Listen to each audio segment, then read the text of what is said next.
Exclusive restaurant staff insults a black customer. But what happens next will shock you. Ethan Carter straightened his tie and walked up to the fancy Gourmet Heights restaurant, one of the most exclusive places in the city.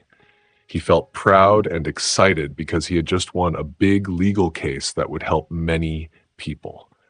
As he reached for the door, he remembered how he had worked hard to get to this moment. Growing up in a modest neighborhood, he always wanted to make a difference. His parents had taught him to always stand up for what was right. When Ethan arrived, a black restaurant worker greeted him politely and asked if he had a reservation. "Yes, for Anderson, party of one," Ethan replied confidently. As he was shown to his table, he noticed that other diners were looking at him curiously. He was used to being one of the few black faces in fancy places like this, but tonight he felt proud. He had earned his spot here, not just as a customer, but as someone who fought for equality. Sitting at a corner table with a view of the city, Ethan placed his napkin on his lap and thought about how his victory would help many people. Ethan had just won a big case, and now families would get better homes, kids would go to better schools, and workers would get fairer jobs. A waiter came over and asked if he wanted something to drink. Ethan smiled and said he'd like a glass of the best champagne because he was celebrating. As the waiter went to get the drink, Ethan thought about the courtroom. He remembered how everyone had watched him and how some people cheered while others were angry. Ethan felt proud because he knew he had done the right thing. When the champagne came, it sparkled in the glass, and Ethan raised it in a silent toast to the progress he had made. He knew one victory couldn't fix everything, but it was a good start. As Ethan enjoyed his champagne, a tall man in a black suit came over. The man looked at Ethan with a sneer and asked if everything was okay. Ethan said yes, the champagne was great. The man then took Ethan's order for lobster soup, writing it down very hard. He looked at Ethan with a hint of dislike and asked if he needed anything else. Ethan said no and thanked him. The man walked away and muttered to another worker to watch Ethan's table closely. Ethan heard and felt a pang of sadness, but he didn't let it ruin his happiness. He had dealt with worse things before. Still, it was disappointing to see prejudice even in such a fancy place. While waiting for his soup, Ethan saw other tables getting lots of attention from the staff, but no one came to check on him. He tried to get someone's attention by raising his hand, but the waiter just looked away and went the other way. Ethan felt very sad as he waited at his table. After a long time, a waiter finally came over. The waiter didn't smile and seemed unhappy. "What do you want?" he asked without looking at Ethan. Ethan tried to be nice. Can I see the menu again?" he asked politely. The waiter grumbled and went to get it, then threw it on the table and left quickly. When Ethan was ready to order, he called the waiter back. "I'm ready now," he said. The waiter came back, looking even angrier. "What do you want?" he asked with a mean tone. Ethan took a deep breath and said calmly, "I'll have the steak medium rare, please." The waiter wrote it down without saying anything and walked away. Ethan felt like he didn't matter. He saw a couple at another table who were getting lots of attention from the staff. Äggerbmi staff. They were being treated very well, while Ethan's glass of water was empty, and the waiters seemed to ignore him. It felt unfair. Ethan heard voices from the kitchen saying mean things about him. One voice laughed and said, "Can you believe he's still here? Doesn't he know this place isn't for him?" Another voice said, "Maybe if we ignore him long enough, he'll leave." The laughter hurt Ethan deeply. He had hoped that after winning in court, things would get better, but now he felt even more upset. Feeling sad and disappointed, Ethan decided to leave. He got up from his table, fixed his suit jacket, and tried to walk out with his head held high, even though he felt very hurt inside. He didn't want to make things worse by arguing with the staff. Ethan was really upset about something unfair that happened to him, but he wasn't going to let it make him give up. Instead, he wanted to use it to make him even stronger for his next challenge. As he walked out of the restaurant, he saw a kind worker at the door who seemed surprised he was leaving so quickly. Ethan nodded and stepped outside into the cool night. He took a big breath and listened to the city sounds. Even though he was angry and sad, he didn't let it take over him. He had worked too hard to let this stop him. When Ethan got home, he felt very tired from the evening. He took off his tie and sat down in his favorite chair, the one he used when he worked late. The quiet in his living room was very different from the noisy restaurant, but the hurtful words still bothered him. He remembered times when people treated him badly because of his skin color, like when he was a kid and wasn't allowed in a pool, or when he didn't get promoted at work, or when people watched him suspiciously in stores. All these memories made him even angrier. He had thought things were getting better because he was doing well as a lawyer, but tonight showed him that prejudice was still around, even in surprising places. Ethan closed his eyes, took a deep breath, and decided he wasn't going to ignore this. He was going to fight back using his skills and knowledge of the law. He wanted to make things right for everyone who had been treated badly because of their skin color. He was determined to make sure that everyone could go out to eat without worrying about being treated unfairly. He would see this through. Ethan was really upset because he and others had been treated badly. He decided to make things right.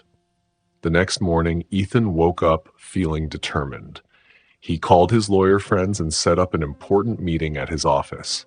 When they all sat down, Ethan told them what happened at the restaurant. He spoke clearly and with feeling, saying they needed to take action. "We're going to fight this," he said to his team. "Not just for me, but for everyone who has been treated unfairly." His team agreed and started planning. They talked about how to build a strong case against the restaurant. Ethan and his team worked hard for weeks, studying laws and looking at similar cases. They gathered evidence and talked to community leaders and civil rights groups. Ethan wanted to find others who had been treated badly at the restaurant. Soon, people started to come forward. Ethan listened to their stories. One person, Sarah, told how she was treated poorly at the restaurant when she celebrated her graduation. Another, Michael, shared how he was also treated badly despite wearing nice clothes. Ethan listened carefully and was determined to help. As more people shared their stories, it became clear that the restaurant was treating people of color unfairly, no matter what they wore or who they were. Ethan and his team wrote down everything carefully and made a timeline of the problems at the restaurant. They collected a lot of evidence showing that the restaurant's behavior was wrong. When Ethan and his team went to court, the news about their fight spread quickly. People everywhere heard about it and supported Ethan. He became known as a hero fighting for fairness. Many people shared their own stories and supported him on social media. Ethan knew he wasn't just fighting for himself anymore. He was standing up for everyone who had been treated unfairly. Ethan was carrying a big weight, but he was happy because so many people were helping him. Lots of letters and emails came to his office showing how much people cared about what he was doing. Local groups held rallies with signs saying "Stand with Ethan" and "Justice for all." One evening, an older woman stopped Ethan on the street. She cried and held his hand, saying, "Thank you, son. You're fighting for all of us." This made Ethan feel very touched and reminded him why he became a lawyer. As the case got more attention, Ethan received even more supportive messages from all over the country. Every morning, he read these heartfelt emails while drinking his coffee. One email from a young law student named Laura really stood out. She wrote, "Mr. Anderson, your bravery inspires me. I'm studying law because I want to make a difference like you. Thank you for showing us the way." Reading this made Ethan very emotional. He realized that his fight was giving hope to young lawyers who wanted to make the world fairer. Meanwhile, the restaurant owner, Oliver Bennett, didn't agree with the claims. He appeared on TV saying the case was just for attention and money, but people supported Ethan strongly, and social media was full of messages backing him. Celebrities also spoke up for Ethan. One morning, as Ethan walked to the courthouse, a big crowd cheered for him with signs saying, "Justice for Ethan and equal rights for all." This made Ethan cry a little because he felt thankful and determined, but also sad that this fight was still needed. Inside the courtroom, Ethan sat up straight and strong, knowing he was fighting for everyone who had faced unfair treatment. As Ethan listened to Blackwell's lawyer make weak excuses and deny everything, he knew that truth and justice would win. As the trial day got closer, Ethan worked hard. He spent many long hours in his office, reading legal papers and studying old cases. The trial was important because it wasn't just about one restaurant incident. It was about fixing the big problem of racial unfairness. One night, as Ethan sat at his desk with papers everywhere, he saw a photo of his parents. Their happy faces gave him strength. He picked up the photo and remembered his father's comforting voice saying, "Son, when the world isn't fair, you have to stand tall." His mother's gentle advice also came to mind. Your voice matters. Use it to speak for those who can't. These lessons from his childhood made Ethan who he was. He closed his eyes and felt their love and wisdom giving him strength. Their words helped him stay determined to fight for everyone who faced unfair treatment. Ethan went back to his work with new energy, carefully writing his arguments and mixing his own experiences with legal ideas. As the sun rose, Ethan stood up, feeling stiff from sitting so long. He looked out of the window at the city waking up. He thought about how many people might have faced similar problems silently. "This case is for all of you," he whispered, touching the cold glass. "For everyone who's ever felt less important because of their skin color." With a deep breath, Ethan returned to his desk, ready for the challenge. He knew that no matter what happened in the trial, it was a step towards the fairness and equality his parents had taught him to fight for. When the trial day came, the courthouse was full of excitement. Ethan walked into the courtroom, his heart beating fast, but he was determined to do his best. The room went quiet as Ethan walked up to speak. He took a deep breath and started talking. His voice was strong and clear as he told everyone about a bad time he had at a restaurant.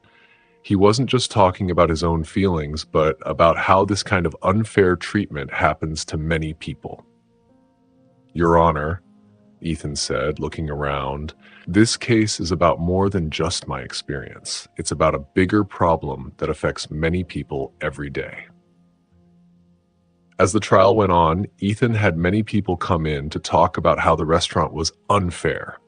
A young woman, shaking with emotion, said she was put at a bad table even though there were empty good ones. An old man talked about how he was ignored by the staff while others were helped quickly. The room was very quiet as these stories were told.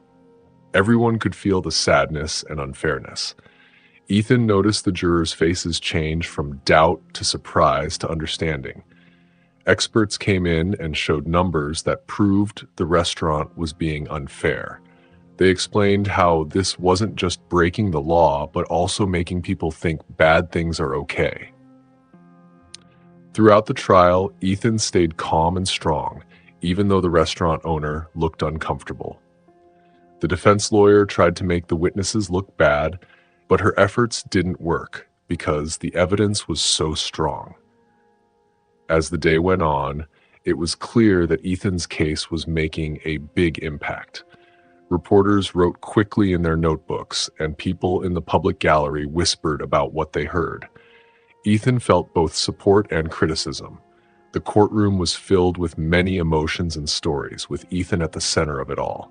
The defense lawyer, a sharp woman in a fancy suit, tried to make the witnesses look wrong. She asked Ethan if he might have just had a bad day and misunderstood.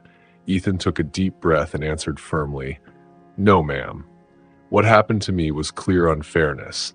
It wasn't the first time, but it will be the last time I stay quiet about it." His words made many people nod and agree, and even some jurors seemed moved. Outside the courthouse, people gathered with signs saying "Justice for Ethan" and "End discrimination now." Their support made Ethan feel strong and reminded him why he was fighting, but not everyone agreed with him. Ethan got scary threats and hurtful comments from people who thought he was overreacting or just looking for attention. These tough times made Ethan question himself, but he remembered his parents' advice and the support from his community. He stayed focused on the bigger issue. This was not just about him or the restaurant.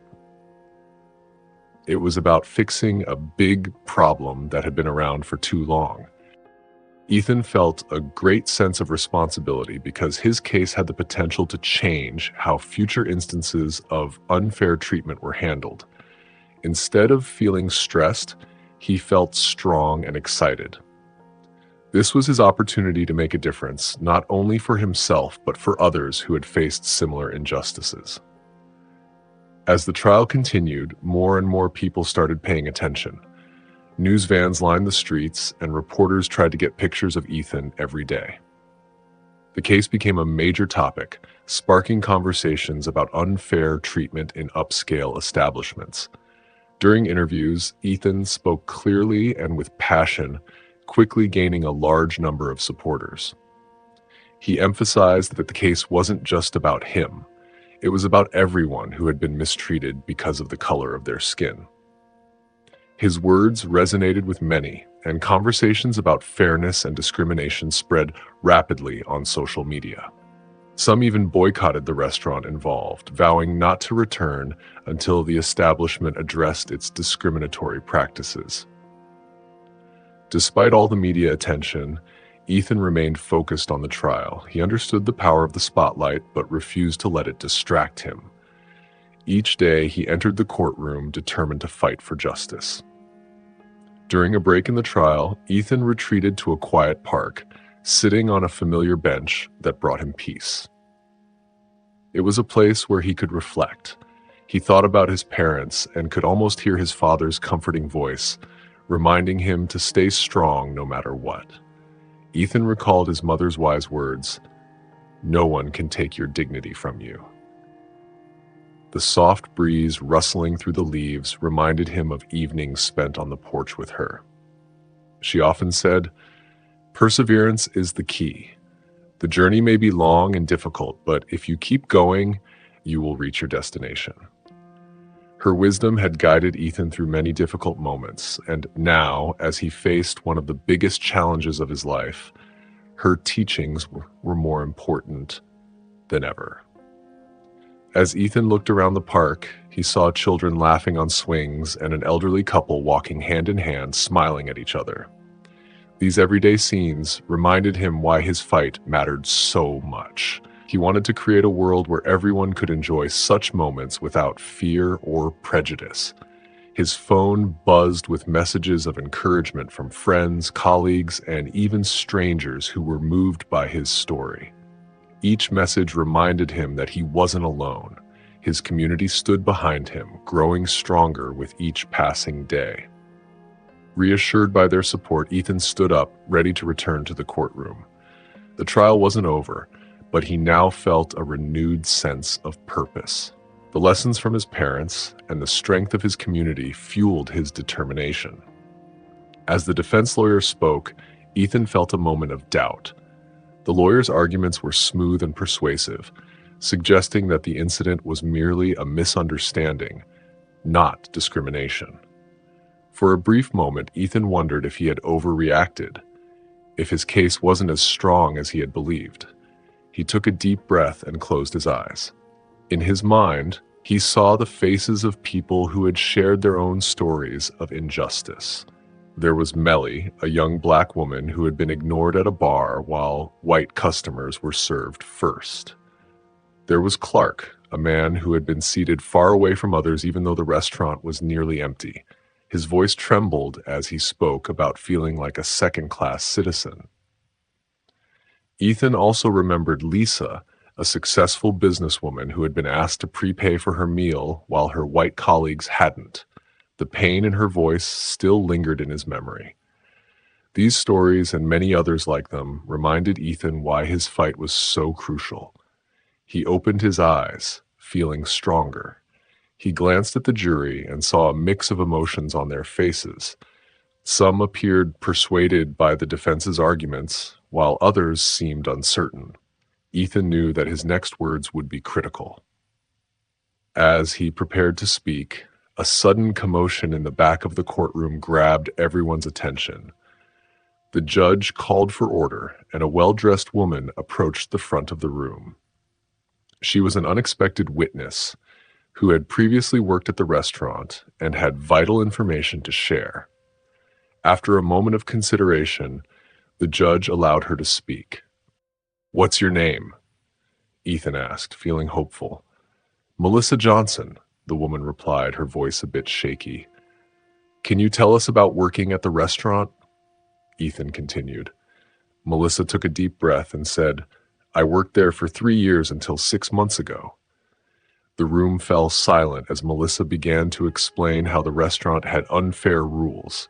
She described how black customers were often seated in less visible areas, and sometimes the staff would claim there were no tables available when there actually were. Ethan listened carefully, a mix of sadness and determination growing inside him. Melissa's testimony revealed a serious issue with the restaurant's treatment of people. "Did you ever tell anyone about this?" Ethan asked kindly. Melissa nodded, tears welling in her eyes. "I did, but they told me it was just business and that I should leave if I didn't like it. I needed the job, so I stayed quiet, but I couldn't hold it in anymore. That's why I'm here now." The defense lawyer tried to interrupt, but the judge allowed Melissa to continue. She provided detailed accounts of when the incidents occurred and named other staff members who were also involved in the unfair practices. As she spoke, Ethan noticed that the jurors looked shocked and upset. It was clear that this wasn't an isolated problem. It was part of a larger, ongoing issue. As the trial neared its end, Ethan and his team poured all their energy into preparing their final arguments. Late into the night, Ethan received an email from a civil rights group expressing their support for the case and offering assistance. Ethan read the email aloud to his team. "This is bigger than just us," he said, looking at his tired but determined colleagues. "It's about everyone who has experienced unfair treatment and felt powerless to stop it." The team felt encouraged and redoubled their efforts. More civil rights groups reached out, sending letters and emails of support. Ethan pinned these messages on the office wall as a reminder of why their work mattered. One day, during a break, Ra, a junior lawyer, said, "When I first joined this case, I was nervous. But now, with all this support, it feels like we have a whole community behind us." Ethan felt proud of his team and grateful for all the help they had received. "Exactly," he said. "We're not just fighting for ourselves or even just for the people mistreated at the restaurant. We're fighting for everyone who believes in fairness and justice." The team felt a renewed sense of purpose. They weren't merely crafting legal arguments. They were part of a movement for hope and change that extended beyond the courtroom. When the day for closing arguments arrived, the courtroom buzzed with anticipation. Ethan stood at the podium, his heart racing, but his resolve firm. He took a deep breath, looked at the jury, and began to speak.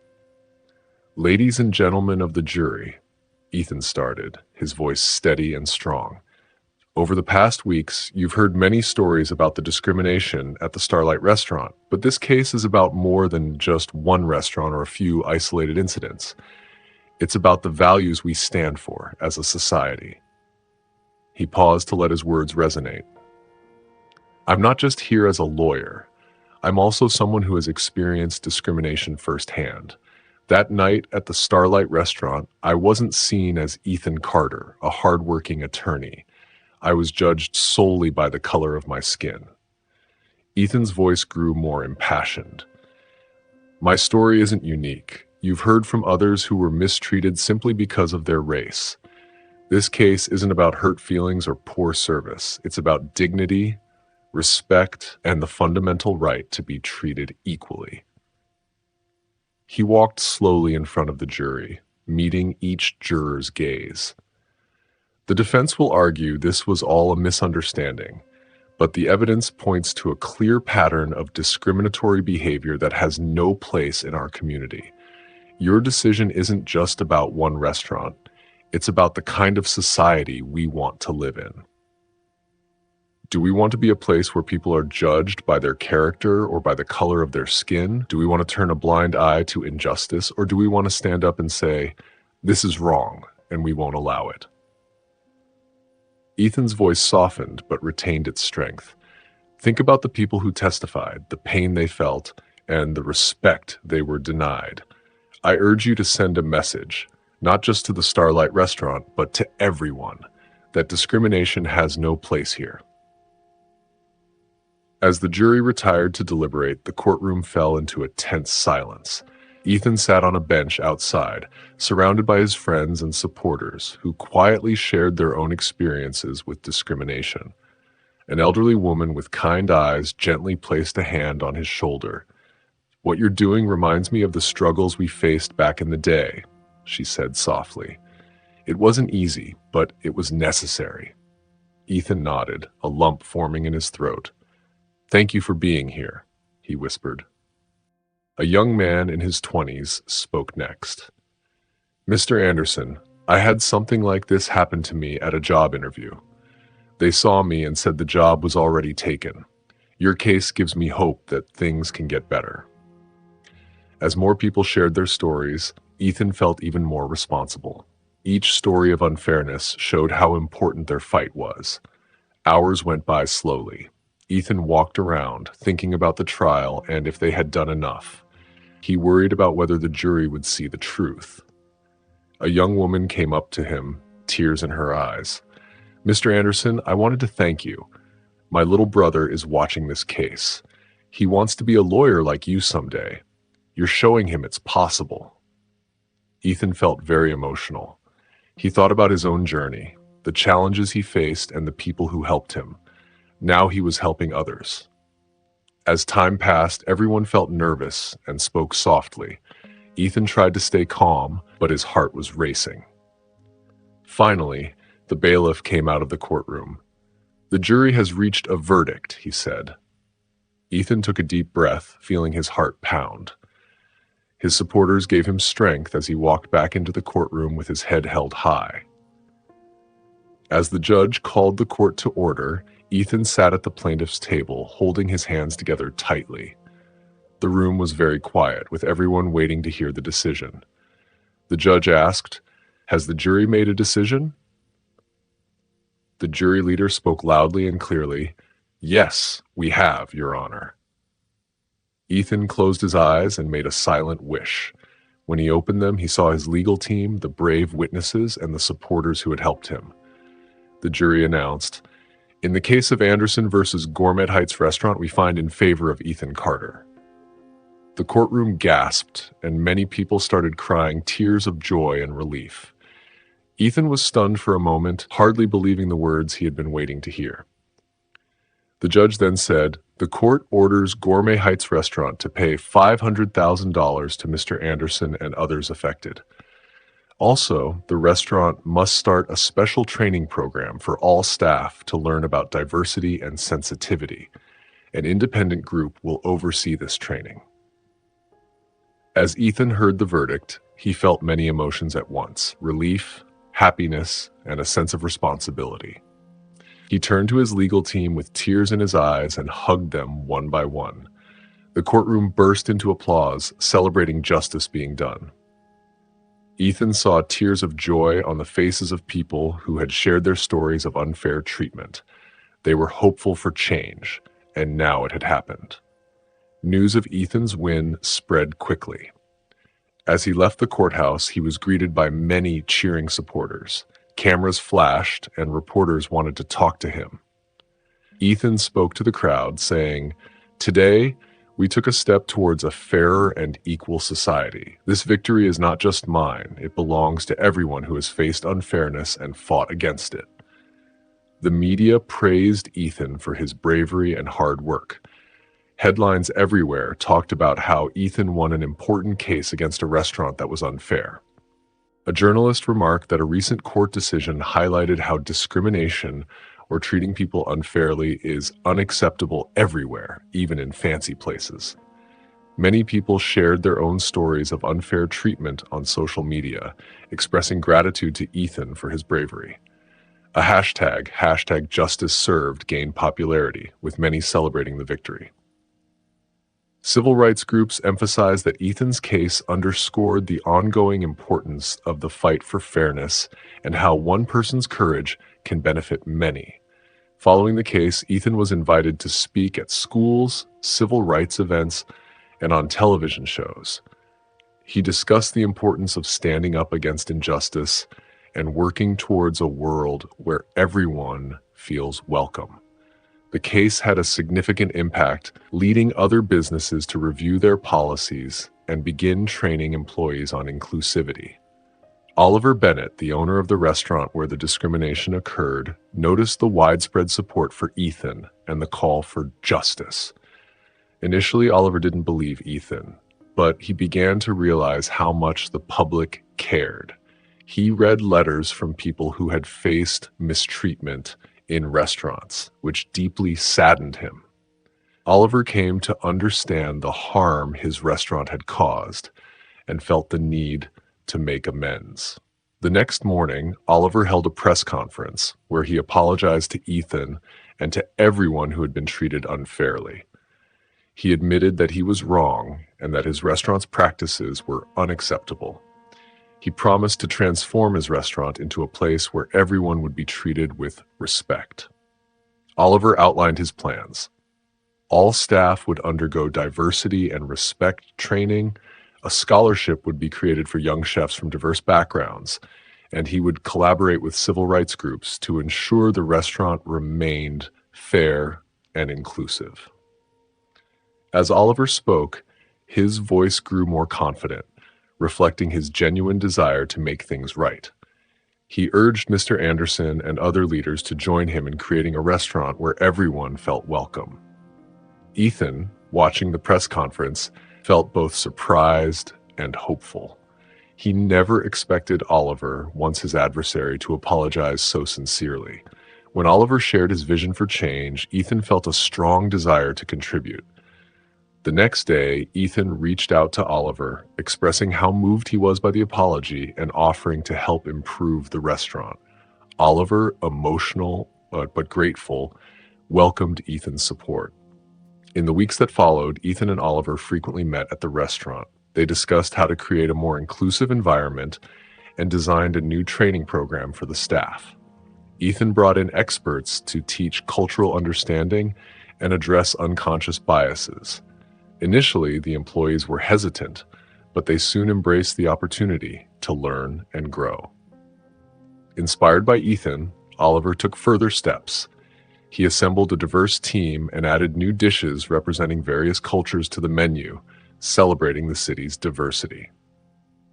As the changes took effect, the restaurant became a welcoming place where people from all backgrounds felt respected and appreciated, and word spread about the positive transformation.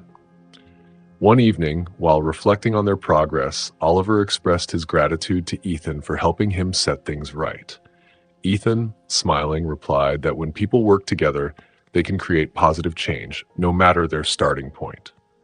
Over time, the restaurant earned a reputation for its inclusivity and diversity. The staff, once uncertain, fully embraced the new culture. They participated in regular workshops and shared their own experiences. Oliver also initiated community events where local groups could showcase their food and traditions. These events became highly popular, bringing together people from different backgrounds and fostering mutual understanding. The staff enjoyed learning about various cultures and often shared interesting facts with the guests. The head restaurant staff, who used to be rude to Ethan, now welcomed every guest with kindness. He even started learning words in different languages to make visitors from other countries feel happy. In the kitchen, the head chef, Victor Reyes, was excited to add new dishes. He worked with local immigrant-owned businesses to get special ingredients and invited guest chefs from different places to create new, tasty meals. The restaurant's menu became a mix of foods from around the world, showcasing all the different cultures in the city. The changes at the restaurant made a big impact. Other local businesses noticed and asked Ethan and Oliver how they could make their own establishments more welcoming. The restaurant became a shining example of how a place could change for the better and support the community. The staff felt proud of the new friendly atmosphere and started their own events, like potlucks with different foods and language meetups. The restaurant, which once felt cold, now felt like a warm and supportive family where everyone was valued and respected. When the restaurant had its grand reopening, the community was excited to see the transformation.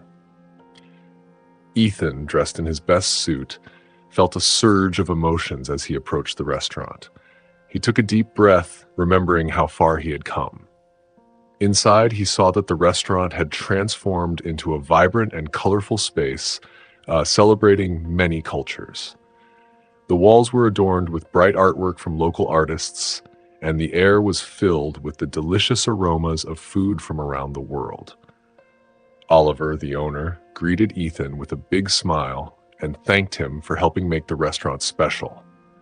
Ethan looked around at the joyful crowd, which included community leaders and even some people who had been involved in the trial. They smiled at him with respect. One of the staff, who had once been unkind, approached Ethan with tears in her eyes and apologized for how she had treated him. She thanked him for giving her a chance to learn and grow. Ethan was moved by her apology. He placed a comforting hand on her shoulder and said, "Thank you. Your willingness to change makes all of this worth it." The evening continued with speeches from Oliver and other leaders, all praising the restaurant's transformation and the key role Ethan played in making it happen. When it was Ethan's turn to speak, he walked to the front and looked out at the faces in the room, all different but united in hope for a better future. Ethan felt a wave of emotion and took a deep breath before beginning. "Good evening, everyone. What we see here tonight is more than just a restaurant reopening. It's a symbol of change, growth, and hope." The crowd listened attentively, their faces reflecting pride, joy, and determination. Ethan continued, "This journey has shown us that when we come together to fight against injustice, we can create real change." When Ethan finished his speech, the room erupted in applause. Oliver then invited everyone to enjoy the evening and sample the new menu. The doors to the dining area opened, revealing beautifully decorated tables inspired by different cultures. The staff, dressed in neat uniforms, moved gracefully, ensuring that every guest was seated comfortably and treated with respect. Liam Ford, the head hostess, welcomed each guest warmly. In the kitchen, Chef Isabel, a talented cook hired through the restaurant's new inclusive policy, prepared dishes from various cuisines. The smells of exotic spices and fresh herbs filled the air, making everyone eager to taste the food. Ethan watched as guests from diverse backgrounds enjoyed their meals and conversations. He noticed a young couple being served by Tom, a waiter who had once been unfriendly to Ethan, but was now attentive and kind. Nearby, an older African-American woman and her granddaughter were dining. The woman caught Ethan's eye and nodded, conveying gratitude and understanding. As the evening went on, the restaurant buzzed with happy chatter and laughter. The staff worked efficiently, explaining dishes, offering recommendations, and ensuring that each guest felt valued. Ethan felt a tap on his shoulder and turned to see Oliver, who looked both proud and emotional. "Look at what we've created together," Oliver said. "This is more than I ever imagined." As the evening was coming to an end, Ethan went back to the front. The room became quiet with everyone looking at him. Ethan took a deep breath and said, "Before we finish this wonderful night, I want to share a few more thoughts. Tonight, we saw the power of forgiveness and understanding. We saw how standing up for what's right can lead to real positive change." He looked at Oliver and added, "Oliver and I started as enemies, but ended as partners in progress. This journey has taught us that when we open our hearts, miracles can happen." The room was silent, listening to Ethan. He continued, It would have been easy to stay angry, but by choosing forgiveness, we created something beautiful, a place where everyone is welcome and treated with respect. This restaurant is now a symbol of what can happen when we do what's right. It wasn't always easy, but it was always worth it."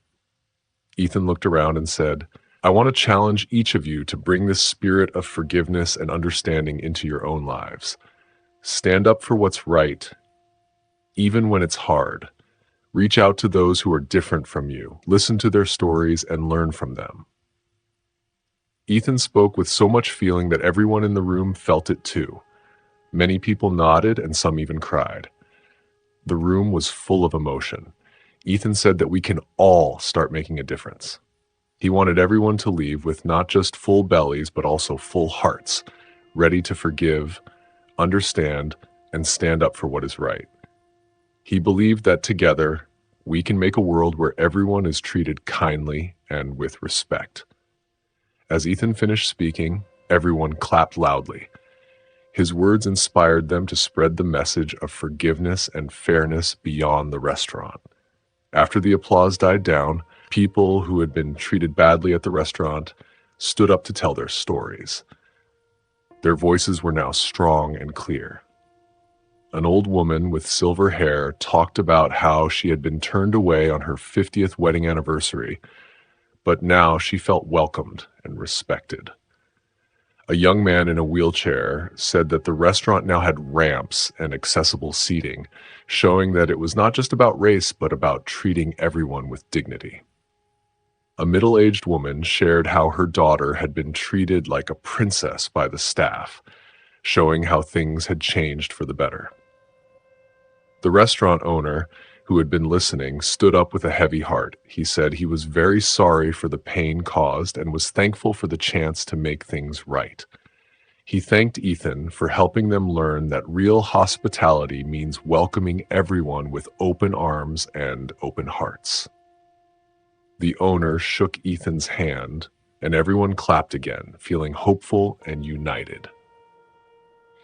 In the weeks after the restaurant reopened, Ethan and the owner, Oliver, talked a lot about how their experience could inspire others. Oliver thought about how other businesses might also need to change, and Ethan agreed. They decided to work together to help other businesses become more inclusive. They named their new project Open Doors, Open Hearts, and planned to teach diversity training to businesses all over the country. Ethan and Oliver worked together to help businesses treat everyone fairly and kindly. Ethan used his experience with laws about rights to create rules for this training, while Oliver used his restaurant to show how being inclusive can be good for everyone. Their teamwork was strong. Ethan was calm and clear, while Oliver was energetic and excited. They told their story to many business owners, showing them how to be more inclusive. As people heard about their work, many businesses invited them to share their ideas. They traveled to different places, helping all kinds of businesses, like a small diner in a small town and a group of hotels in a big city. Each time, they helped businesses learn to be better and more welcoming. One special restaurant they worked with became known for being a great place where everyone felt welcome. People from all backgrounds came to enjoy the food and the friendly atmosphere. Ethan often visited the restaurant and talked with people, showing them how change was possible. One day, a young law student named Lena came up to Ethan. She said that his work had inspired her to study civil rights law. Ethan was happy and invited her to sit and talk. He listened carefully and encouraged her. Many young lawyers and activists started visiting the restaurant to learn from Ethan. Seeing how much he could help others, Ethan decided to have regular meetings at the restaurant where people could learn from him. He shared not just legal tips, but also how to stay strong and kind in tough times. He taught them to be compassionate and persistent in fighting for justice. Ethan always talked about how important it is to be kind, even when people are mean to you, and how you should never give up when trying to make the world a better place. He would often say, with a strong voice, "We don't just want to win arguments. We want to change how people think and feel. That's how we make things better for a long time." The restaurant turned into more than just a place to eat. It became a place where people learned and got inspired. The owner, Oliver, really loved this new purpose and often joined Ethan during his talks to share his thoughts on how to run a business that treats everyone fairly. As the day ended and the sun shone a golden light through the restaurant's big windows, Ethan and Oliver stood together, looking at the busy place they had worked so hard to change. The sounds of clinking plates, soft talking, and happy laughter filled the air. Ethan smiled and said to Oliver, "When I first came here months ago, I never thought we'd be where we are now." Oliver, feeling thankful and determined, nodded and said, "I'm just glad you gave me a chance to make things right, Ethan. You could have easily ignored me as just another person who wouldn't change." Ethan chuckled and replied, "That's not how I do things. I've always believed people can change and that everyone deserves a second chance." They watched as different people enjoyed their meals and the staff treated everyone with kindness and respect. The busy restaurant was proof of what could happen when people worked together with open hearts and open minds. "We've come a long way," Oliver said thoughtfully, "but there's still so much work to do." Ethan agreed, his face serious. "You're right, this is just the start, but look at what we've done here. It shows that good changes can really happen." As they stood there, ready to keep making a difference, the air was full of hope, just like the smells from the kitchen and the happy faces of the people eating. Ethan asked Oliver, "Ready to keep changing the world?" Oliver shook Ethan's hand firmly, his eyes full of determination. "Together, I think we can make a difference." As they shook hands, the setting sun filled the restaurant with warm golden light, marking the start of a new time, a time of understanding, fairness, and hope for a better future. Do you think Oliver really changed after working with Ethan? Yes or no? Let me know what you think in the comments below. If you like this story, please subscribe to my channel. I spend hours writing these heartwarming stories for you, and your support keeps me going.